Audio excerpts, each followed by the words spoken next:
జీవము గల దేవుని మాటలు పరిచర్యను ప్రోత్సహించండి. మీ ప్రోత్సాహాన్ని మరిన్ని వీడియోస్ కొరకు మన ఛానల్ని సబ్స్క్రైబ్ చేయడం ద్వారా తెలియపరచండి. లైక్ చేసి షేర్ చేయండి. ఈ సువార్త పనిలో మీరును పాలుభాగస్తులు కండి. జీవంగాల దేవుడి మాటలు వింటున్న మీ అందరికీ వందనాలండి.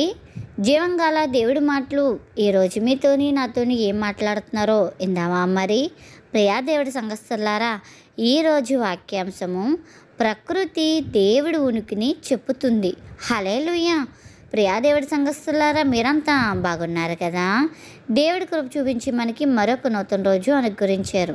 ఆయన మన గొప్ప చేయడానికి, ఆయన నామములో మనం అందరం ప్రకాశించడానికి మరుదే కలమే లేచి ప్రార్థన చేసుకున్నారా?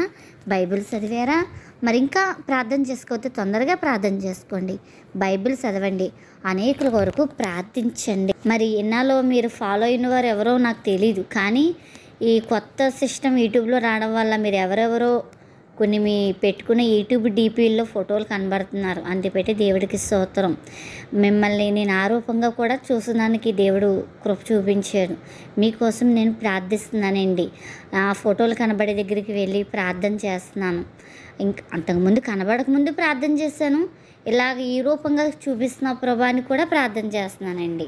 అలాగే ఈ దినము జీవంగాల దేవుడి మాటలో ఏం మాట్లాడుతున్నారో మొదటి నుంచి చివరి వరకు విందాం. ఆ రీతిగా మన హృదయాలు సరి చేసుకుని ప్రభు రాకకే సిద్ధపడదాం. ఈరోజు వాక్య భాగము దావీదు రాసిన కీర్తన, అంటే ఇది దావీదు గారు రాసిన కీర్తన గ్రంథం అండి ఇది. అయితే 19వ అధ్యాయం 1వ వచనం, ఆకాశము దేవుడి పనిని వివరిస్తున్నాయి, అంతరిక్షమును తన చేతి పనిను పచ్చురపరుస్తుంది. ఆకాశమును దేవుడి మహిమను వివరిస్తుందంటే అండి. మరి అంతరిక్షం అంట ఆయన పచ్చురపరుస్తుంది. హల్లెలూయా. ప్రియా దేవుడి సంఘస్థులారా, ఈ దినం పరిశుద్ధాత్మ ద్వారాగా ప్రభు మనకి ఇక్కడ తెలియజేసిన మాటలు ఏంటంటే, ఆకాశం వివరిస్తుంది ఆయన మహిమను, మరి అంతరిక్షం ఆయన్ని చేతి పని. ప్రకృతిలో మనం ఎక్కడికైనా వెళ్ళినప్పుడు ప్రకృతిని చూసినప్పుడు వెంటనే దేవుని స్తుతిస్తాం. నిజమైన ఒక క్రైస్తవుడు పరిశుద్ధాత్మతో నిండుకున్న ఎవరైనా సరే ప్రకృతిని చూసి దేవుని స్తుతించకుండా ఉండలేమండి. వర్షాకాలం చూడండి, ఏంటది ఇంద్రజలమే కదా అంటారు, దాన్ని ఇక్కడి నుంచి ఇలాగ వస్తుంది. అది రంగురంగులుగా వచ్చినప్పుడు ప్రభువా దీన్ని ఎలా చేసావయ్యా అనిపిస్తుంది కదా. మనం ఎక్కడికైనా వెళ్ళినప్పుడు చూస్తే ప్రకృతి చూడండి, ఏమంటారు, సముద్రుడికి వెళ్ళినప్పుడు సాయంకాలం వేళ ఎంత బాగుంటుంది. పక్షులన్నీ చేరితే సూర్యుడు అలా దిగుతూ ఉంటాడు ఎర్రగా కదండి, భలే అందంగా ఉంటుంది. అప్పుడు ఏమనుకుంటాం, దేవానికి స్తోత్రం కదా. మా యజమానులు జనవరిలో నన్ను దుబాయ్ తీసుకెళ్ళారు. అంటే ఎప్పుడు వెళ్తాము, ఈసారి జూ తీసుకెళ్ళారు వాళ్ళు. తీసుకెళ్తే ఆ జూలో నేను ఎప్పుడు కూడా వినలేదు పేర్లు, అలా చూడలేదు కూడా. ఒక చేప మనిషి మాట వింటుందండి. మానవ మనుషులమైన మన దేవుడి మాట వింటలేదు, కానీ చేప ఒక మనిషి మాట వింటుంది. అసలు మనం కోసుకొని వండుకొని తినేస్తాం ఆ చేపని. ఆ చేప ఆ మనిషి ఎలా చెప్తే అది అలా చేస్తుంది.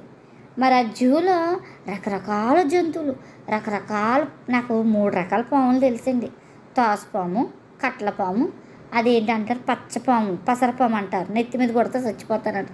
అంతే కానీ అక్కడ చూస్తే ఈ రకరకాల పాములు, రకరకాల ఓ బాబు, ఇన్ని జంతువులు లావాకు కాలంలో 2 చెప్పని ఎలా నువ్వు పోషించావు ప్రభా, ఎలాగిట్లని ఆ 2 అవంత ఓడలో పంపించావు ప్రభని దేవుని స్తుతించకుండా ఉండలేకపోయానండి.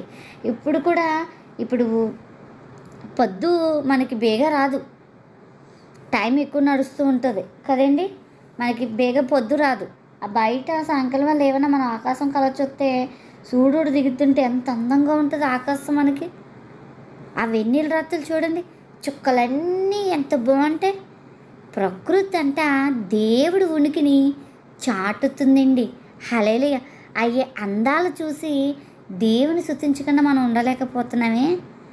ఒక పువ్వుల తోటలోకి వెళ్తే ఎంత ముద్దుగా ఉంటాయి. బంతిపూలు తోట ఎంత బాగుంటుందండి. ఆ మల్లెపూలు తోటలోకి వెళ్ళినా దేవుడు దేనికి ఉన్న పరిమళం దానికి ఉంచాడండి. అందుకే ప్రకృతి అంట దేవుని ఉనికిని చాటుతుందని మనకి ఈ దినం టైటిల్ అండి. హల్లెలూయా. మరి మనము దేవుడి మహిమను మన వలన తెలుస్తుందా? ఆకాశం వలనంట దేవుడి మహిమను పతురుపరుస్తుందంట. దేవుడు ప్రతిరోజు కూడా ఆయన మహిమను మనకు చూపిస్తూనే ఉంటారండి. అంతేకాదు ఈ ఆకాశం, ఈ ప్రకృతి ఆయన చేసే మహిమను మనకు చూపిస్తూ దాని ద్వారా కూడా ఆయన మహిమపరుచుకుంటాడండి. హల్లెలూయా. మనం వాటిని చూసినప్పుడు స్తోత్రాలు చెప్తాం. అంత ఎందుకండి, ప్రకృతి కాదు, ఒక వికలాంగు గొప్ప సాక్షిగా నిలబడి ప్రభు పరిచయం వాడబడితే, ప్రభా వీరు నీ కొరకు పుట్టారయ్యా, ఎంత బాగా వాడుకుంటున్నామయ్యా, అన్నీ ఉండి మేము ఏమీ చేయలేకపోతున్నాం ప్రభా అనుకుని మనం బాధపడతాం. అతన్ని చూసి దేవుని స్తుతిస్తామండి. హల్లెలూయా. దేవుడి సృష్టిలో అన్నీ మంచిగానే చేశాడండి.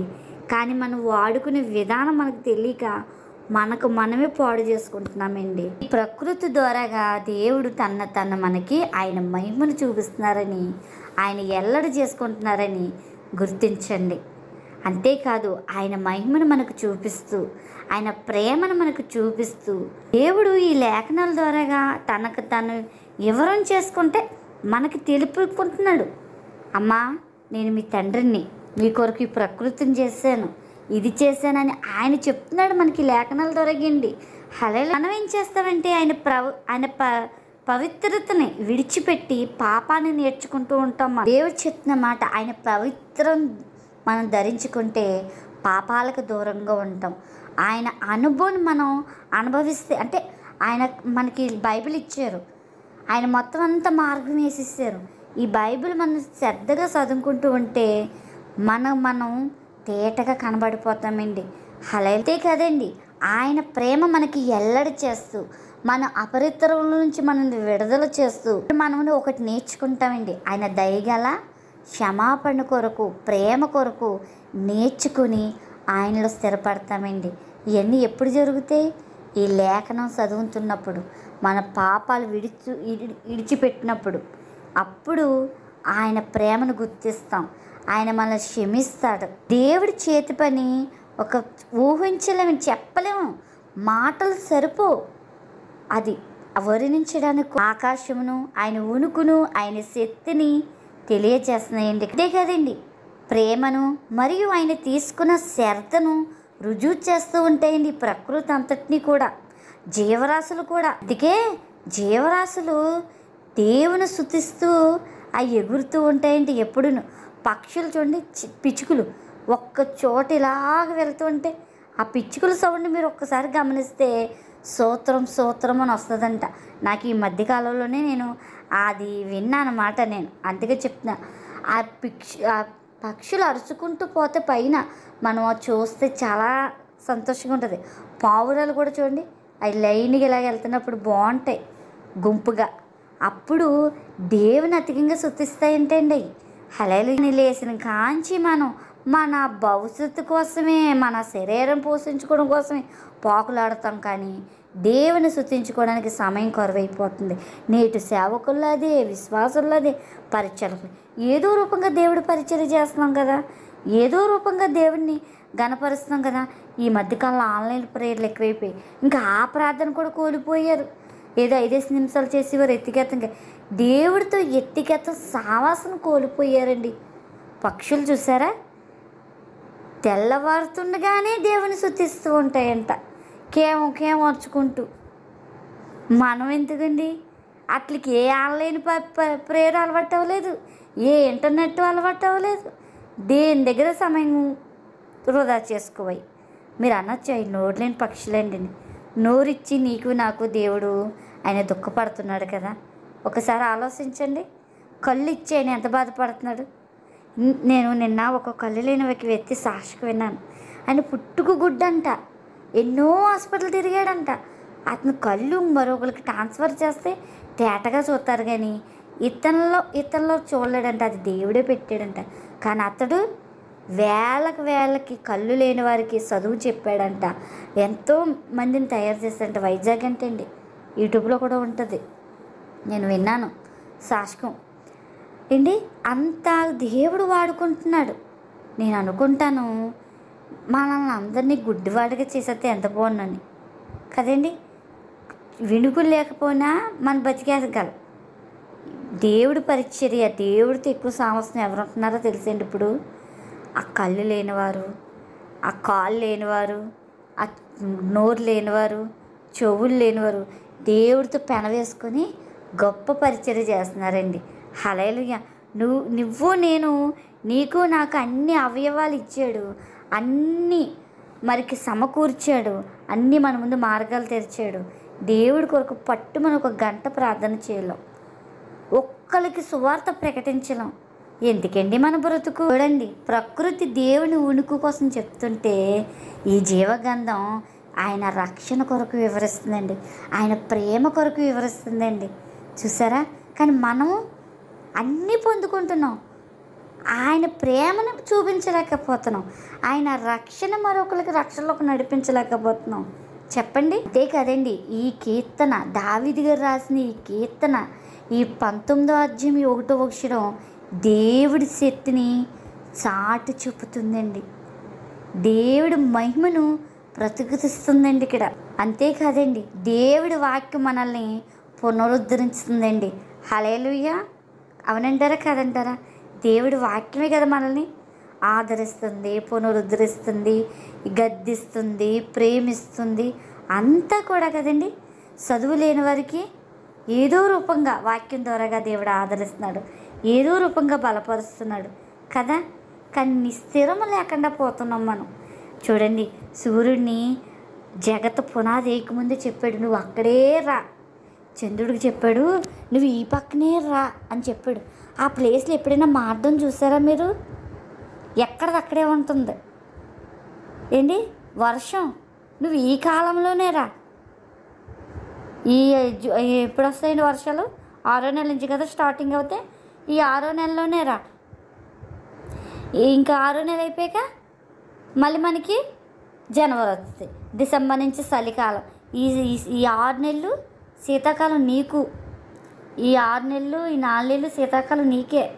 4 నెలలు శీతాకాలం కేటాయించాడు దేవుడు, 4 నెలలు ఎండాకాలం కేటాయించాడు, 4 నెలలు ఎండలు కేటాయించాడు. ఆయన దేని పని అది చేసుకుంటూ పోతుంది. ఎలా దేవుడు చెప్తే అలా వింటూ పోతున్నాయి. కానీ నువ్వు నేను అసలు వినలేకపోతున్నామే దేవుడి మాటలు. చెప్పుతున్నాము, వింటున్నాము, పాటించలేకపోతున్నాం. మెయిన్ అది పాటించాలి. చెప్పేవారే కాదు, పాటించేవారిగా ఉంటే ఈ పాటికి ప్రభు రాకడ వచ్చేదురు.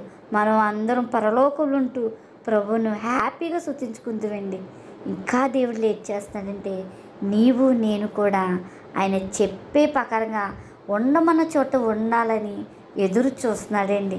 హల్లెలూయా. ఈ వాక్యం మనల్ని పునరుద్ధరణ చేస్తుందండి, మనల్ని జ్ఞానవంతురాలుగా చేస్తుంది, జ్ఞానవంతుడిగా చేస్తుంది, హృదయంలో ఆనందం ఇస్తుంది. అంతే కదండి, మనకి ఎలుగునిస్తుంది, మనల్ని హెచ్చరిస్తుంది. దేవుడి వాక్యం మనకి దిశలు మార్గం అయి ఉంటుందండి. ఏ పక్కకి వెళ్ళాలో, ఏ పక్కన నడవాలో, ఏ పక్కన నుంచోలో, ఎవరితో ఎలా మాట్లాడాలి, ఇవేషను జ్ఞానం, ఏమి చూడాలో, ఏమి వినకూడదు, అన్నీ కూడా మనకి నేర్పిస్తూ ఉంటుందండి ఈ జీవగంధం. హల్లెలూయా. ఈ జీవగంధం మనకి భవిష్యత్తు కాలం వర్తమానం మనకు అందిస్తూ ఉంటుందండి. మన భవిష్యత్తులో ఎలాగుండాలి, మన పిల్లలు ఎలా పెంచాలి, మనకు వర్తమానం అందిస్తూ ఉంటుంది. విలువైన వాగ్దానాలు కూడా మనకిస్తూ ఉంటుందండి. హల్లెలూయా. ఉదయం లెగ్గానే మన ఆలోచన అంతా ఉద్దేశపూర్వకంగా వాక్యం ధ్యానిస్తూ ఉండాలి. దేవుడి పాటలు ధ్యానిస్తూ నేర్చుకునే మనం ఇలా ఉండాలి. ఎప్పుడైతే ఇలా ధ్యానిస్తూ ఆయన పనులు చేసుకుంటూ ఏదైనా చేసుకుంటూ మనం స్తుతించుకుంటూ ఆరాధనలు చేసుకుంటూ ఇలా ఉంటామో మనము మన ద్వారాగా ఆయనకి మహిమను చాటుతామండి. అంతేకాదు, మన ద్వారాగా కొంతమంది దుఃఖంలో ఉన్నవారికి ఆదరణ ఇస్తూ ఉంటామండి. ఈమెకేంటి మన సంతోషం చూసి ఈమె ఇంత సంతోషంగా ఉందేంటి అనుకుంటూ ఉంటారు. ఎప్పుడు ఇలా నన్ను అంటారు మా యజమానులు, నీకు సైకో అయిపో ఉంటాను, పిచ్చిదానివి, ఎప్పుడు ఏదో ఒకటి వాక్కుంటూనే ఉంటాను నోట్లోనే అంటారు. ఫోన్ ఉంటే ఫోన్ మోగుతుంది, లేకపోతే నువ్వు ఒక్కుంటావు అంటారు. ఎందుకు? నేను పనులు చేస్తూ అన్నీ చేస్తూ పాట పాడుకుంటూ ఆరాధనలు చేసుకుంటూ స్తుతించుకుంటూ ఉంటాను. ఎందుకంటే మైండ్ ఖాళీగా ఉంచుకోను. ఒక్క నిమిషం మైండ్ నేను ఆఫ్ అయినా మైండ్లో చెత్త అంతా చేరిపోదు. అవునా లేదంటారా? అది దేవుడి వాక్యాన్ని స్తుతించుకుంటూ పాడుకుంటూ గడిపితే ఆ దినమంతా ఏవి గుర్తురావండి మనకి. కష్టాలు, అప్పులు, సమస్యలు ఏమీ గుర్తురావు. వాళ్ళు ఎవరైనా ఎదురవుతే మనకు గుర్తు రావాలి తప్ప. ఆ పని చేయండి. నేను అదే చేస్తున్నాను, అందుకే ఎంత సంతోషంగా ఉన్నాను. హల్లెలూయా. అంతే కదండి, మన పదాలు అంటే మనం మాట్లాడే తీరు ఎలా ఉండాలంటే దేవుడికి మహిమ వచ్చినట్టుగా, ఘనత వచ్చినట్టుగా ఉండాలండి. అలాగ మనం మారిపోవాలి. కాబట్టి ప్రియ దేవుడి సంఘస్థులారా, మనము హృదయపూర్వకంగా ఆయన స్తుతించాలి. హృదయపూర్వకంగా ఆయన ఆరాధించుకుంటూ మనం ఎప్పటికప్పుడు వాక్యం పాటలు నెవరు వేసుకోవాలి. ఇందాక చెప్పాను కానీ అలాగా చేసుకుంటూ ఉంటే మనం ఆయనలోంచి తొలగిపోవండి. ఆయన ఎక్కడి నుంచోమన్నాడు మనల్ని అలాగే నుంచుని పోతాం. మనం ప్రకృతి ఎలా మాట ఆలకించి ఆయన ఉనికి చాడుతుందో మనం క్రియల ద్వారాగా ప్రభు ప్రేమని చాటాలి. అనేక వారిని ఆయన వైపు నడిపించాలండి.